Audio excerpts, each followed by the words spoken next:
SIR হিয়ারিংয়ে অসুস্থ হয়ে ফের নৈহাটি বিধানসভার জেটিয়া গ্রাম পঞ্চায়েত এলাকার ৭৭ নম্বর বুথের ভোটার বছর ৬২ রত্না চক্রবর্তীর মৃত্যু ঘিরে চাঞ্চল্য।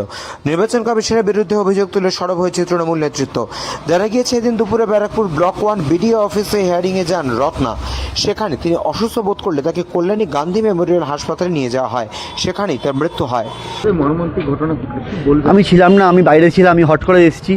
আমার মায়ের অবস্থা খারাপ শুনলাম, আমি এসে শুনি, আমি মাকে দেখতে পারলাম না, রাত জায়গায় এসে দেখি মা মারা গেছে। শুনলেন? মা নাকি এসআইআরের জন্য গেছিলো, আমার মেসো নিয়ে গেছিলো, আসতে গিয়ে ঘর থেকে ভালো মন্দ মানে রুটি তরকারি খেয়ে বেরিয়েছিল, ওখানে স্ট্রোক হয়েছে, স্ট্রোক হয়ে জল ফল দিয়েছে, হাসপাতালে আস্তে আস্তে মারা গেছে। সকালবেলা গিয়েছিলেন বললো না? সকালবেলা গেছিলো। কি এই হেডেকের জন্য কি এরকম কিছু হলো? হ্যাঁ, এই হেডেকের জন্য কি এরকম কিছু হলো? আমি কিচ্ছু বলতাম মানে হেডেকের জন্য হয়েছে না কি জন্য হয়েছে, টেনশন ছিল, হাই প্রেশারের পেশেন্ট ছিল। কেন্দ্র সরকারের অধীনে চাকরি? হ্যাঁ, সরকারি সার্ভিস করতে এলে। হিয়ারিং এ ডাকা হলো তাকে?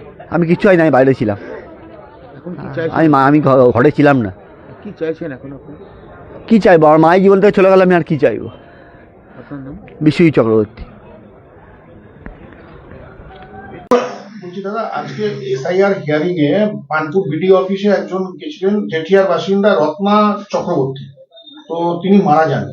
কিভাবে এই ঘটনা ঘটলো? আমরাও অবাক হয়ে যাচ্ছি যে একজন অবসরপ্রাপ্ত রেলের কর্মচারী, তার স্বামী মারা যাওয়ার পর তার ওয়াইফ চাকরিটা পেয়েছে। সেই চাকরি সে এতদিন এত বছর 2004 সাল থেকে চাকরি করে আসছে। তারপর সে অবসর গ্রহণ করে, অবসর গ্রহণ করার পর সে পেনশন পাচ্ছে। আজকে তাকে হিয়ারিং এ ডেকে দেওয়া হলো। এই যে হঠকারিতা সিদ্ধান্ত, যার ফলে সেই মানুষটা হিয়ারিং এ গেলেন, লাইন দিয়ে দাঁড়িয়ে থেকে সে হিয়ারিং ও সম্পন্ন করলেন, কিন্তু এত টেনশন, তাকে একের পর এক প্রশ্ন করার ফলে তার প্রেশার বেড়ে যায়, ওখানেই সে মাটিতে অজ্ঞান হয়ে পড়ে যায়। তাকে তুলে তার বাড়ির লোকেরা নৈহাটি হাসপাতালে নিয়ে আসে সেই রত্না চক্রবর্তীকে। তার স্বামী অজয় চক্রবর্তী নান্নার জেটিয়া নান্নার ৭৭ নম্বর অংশের বাসিন্দা। তাকে নৈহাটি হাসপাতাল আনে আনকনসিয়াস অবস্থায়।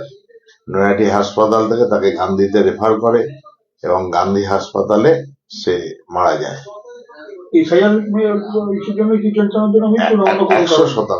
100%। আর এসআইআর নিয়ে সে বললাম যে রেলে অবসর গ্রহণ করবার পর তাকে হিয়ারিং এ ডাকা হচ্ছে।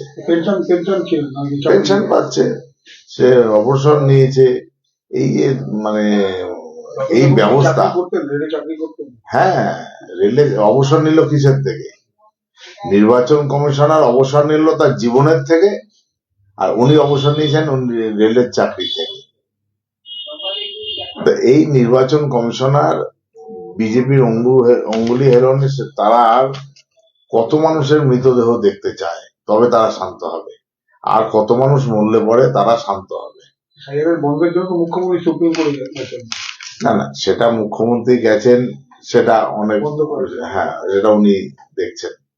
আজকের বিষয়টা হচ্ছে যে একজন এসআইআর হয় অবসরপ্রাপ্ত কর্মী, তাকে এসআইআর এ ডাকা হলো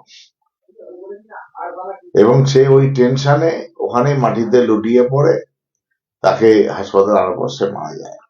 পরিবারের পাশে দাঁড়াবেন আপনি বিধায়কের সাথে? আমি ঘটনা ঘটার সাথে সাথে নৈহাটি হাসপাতালে যাই। যখন এখান থেকে ট্রান্সফার করে আমি হাসপাতালে দাঁড়িয়েছিলাম। গান্ধীতে নিয়ে গেছে, নিয়ে যাওয়ার পর মারা গেছে ওখানে আমি এবং আমাদের সাংসদ পার্থভূমি, আমরা দুজন গান্ধী হাসপাতালে ছিলাম। গান্ধী হাসপাতালে চিকিৎসকদের সাথেও কথাবার্তা হয়, বাড়ির লোকেরা সব ছিল। তার দেহ নিয়ে এসে বাড়িতে পৌঁছে দিয়ে তারপরে আমার বাড়িতে আসছে।